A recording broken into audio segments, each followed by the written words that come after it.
Oh, howdy, folks. Let's talk about how to make masks in Adobe Photoshop. Ooh!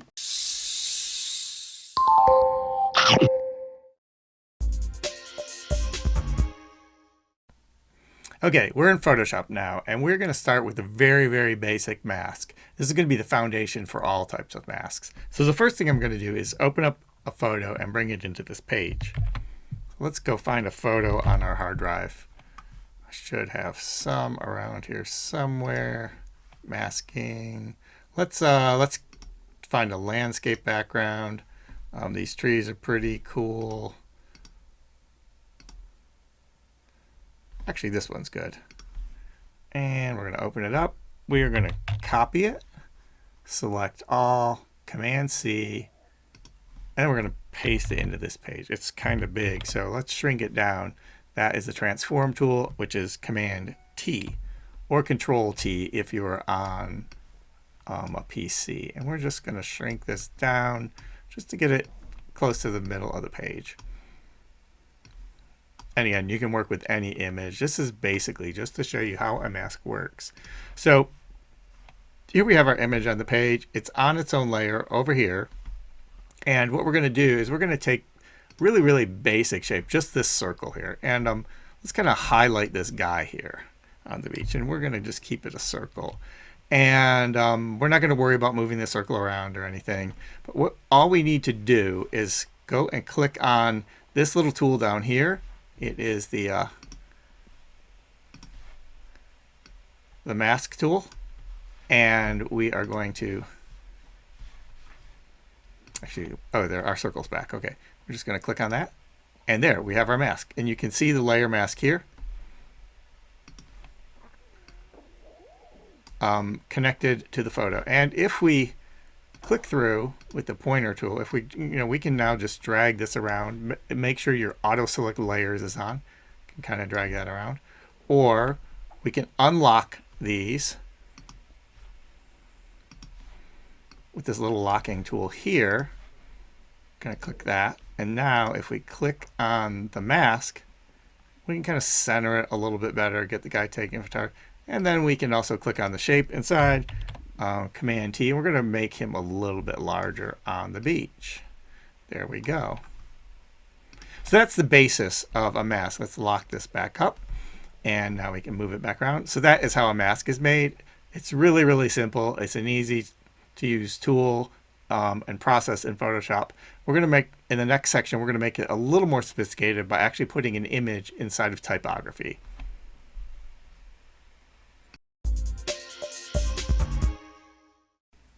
Okay, so now we have a new 19 by 20 by 1080 HD or Super HD size page. Again, it's a random size that I chose just because it fits well inside the window.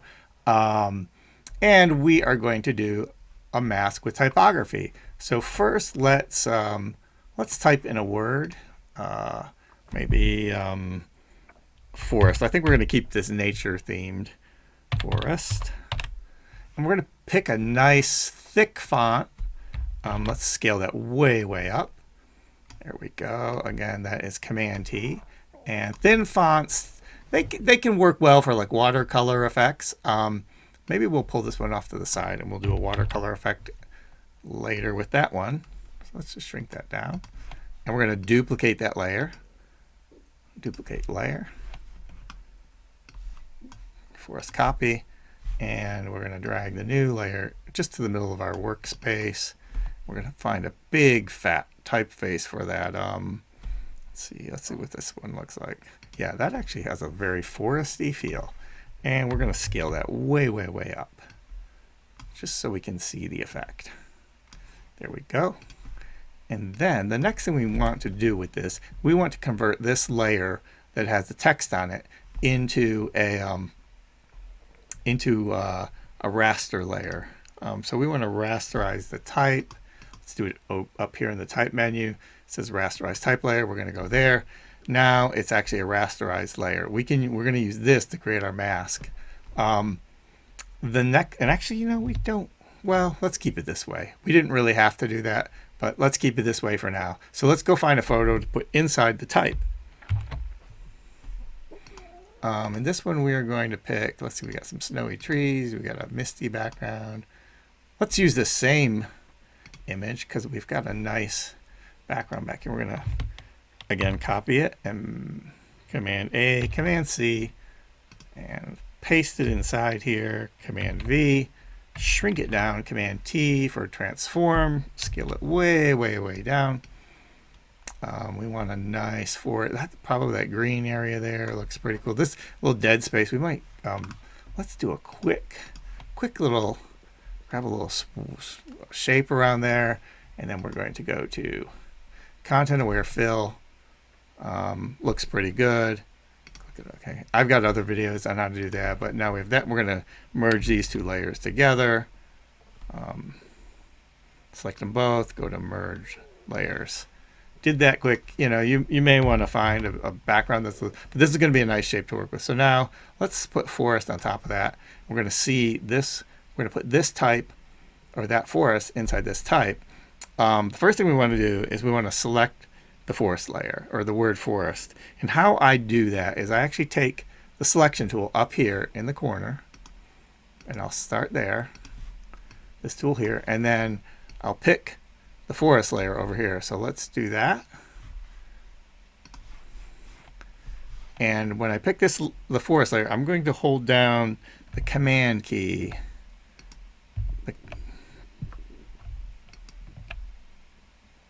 Let's do that one more time so you can see what happens. I'm going to hold down, there we go. I'm going to hold down the command and you'll see, you'll get this little pointer hand with a little dotted square around it. I'm going to click that. So now we have the word forest layer. We're going to turn that off. I'm going to jump on to the layer that actually has the forest in it. And just like the last one, we are just going to click on the mask tool. And there it is. It's filled in. And just like before, we can deselect them. We can scoot the forest around inside, you know, getting it however we want. It looks pretty good where we had it. We could also move the word around once they're unselected, and then we can link them back up and they're all one piece and it's pretty cool. We probably won't need this one up here, so we'll just turn that off. And there you go. That is how you actually put an image inside of type inside of Photoshop.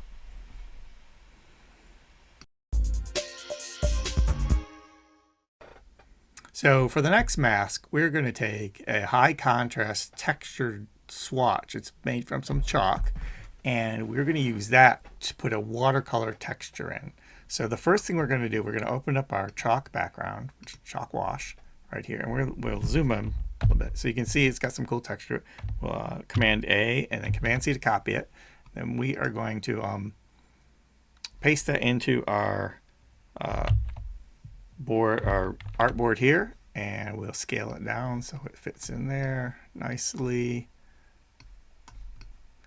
Like that. Then the next thing we're going to do is we are going to take this watercolor background right here, and we will select all, copy it. We'll bring that back into our work, paste it in here. We'll shrink that down a little bit too so we can see a little bit of the swashes. Maybe we'll rotate it around. Now let's keep it horizontal, but let's stretch it all the way in front of that shape. Then we'll rearrange the layer order here. So we got this great high contrast image of a chalk swash, and we want to put this watercolor texture inside of it. Just like the other one, we're going to select all this black area and actually just create a mask by clicking the mask tool down here. So the first thing we want to do, similar to some of the other tips and techniques I've shown in the past, we're going to go to the select color range tool, click on the black background, and click on the back, and you'll see the area that's selected all turns white. Click OK. We're going to turn off that layer, and we got a little bit of the background here. Let's do that again. We're going to turn off the watercolor layer. We're going to turn this back on. Then we're going to go to select color range again. Click the black. Now the white area is the selected area. Turn this layer off, the swatch, and then we're going to turn the the watercolor layer on. And then once again, we're just going to click this tool. Oops, wrong. We did it wrong. We're going to click on the right watercolor. When we click that tool, and there we go. The watercolor is inside. It's got some cool watercolor texture in there. You really could put anything in there. You could put a photo in there. And we're going to do the photo next because we're going to use something that's a little more grayscale, a little less high contrast. And it's one more step, but it creates a really, really cool effect. So I'll be back in a second to show you that one.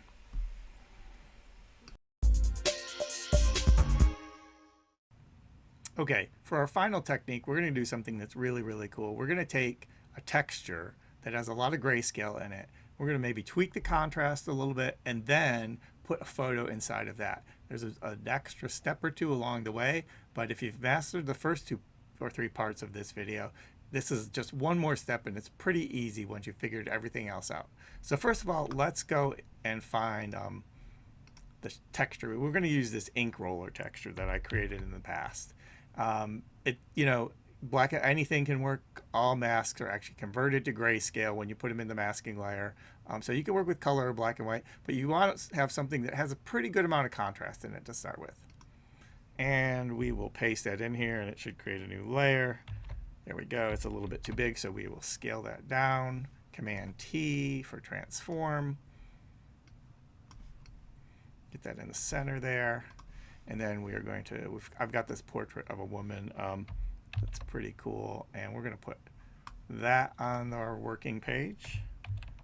Whoops, I forgot to copy her. Copy. Yeah, there we go.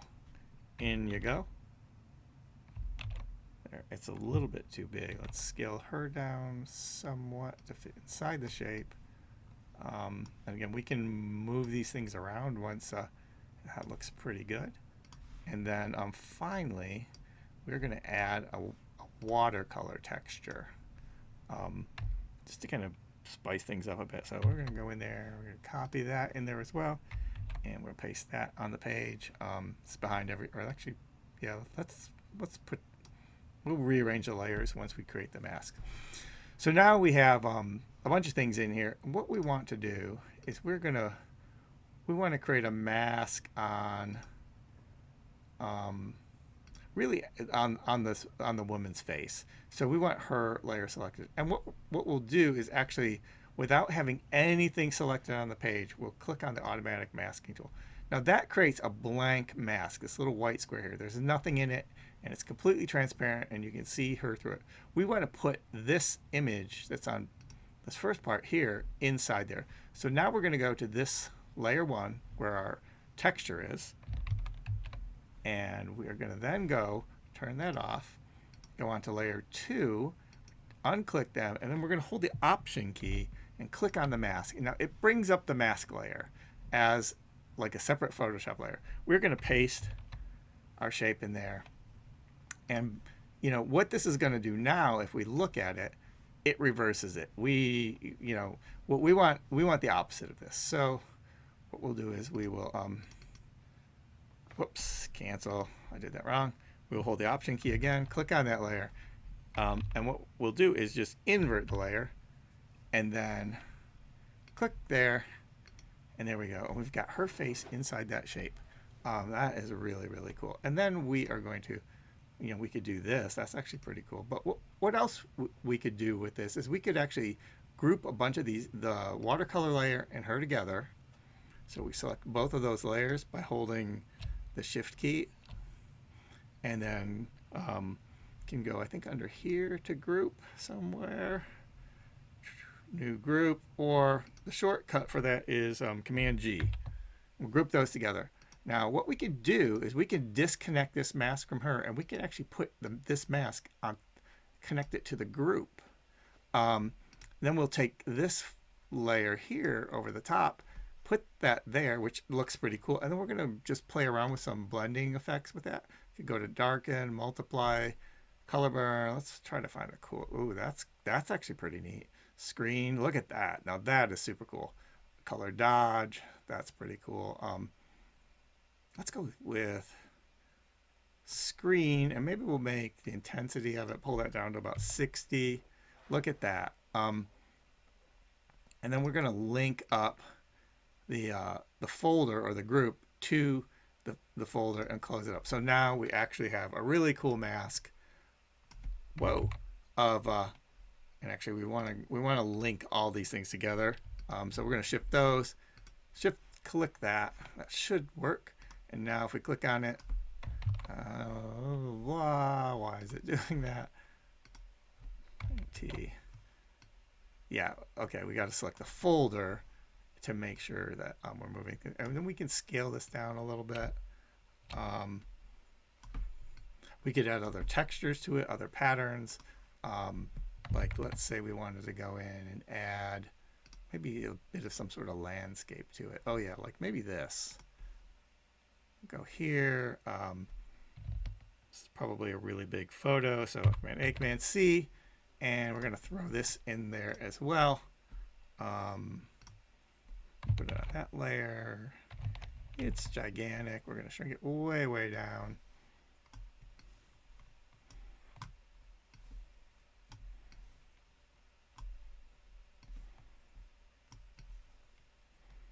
Let's see what happens when we inverse it. Nothing. That's really weird. Let's play around with some of the blending tools.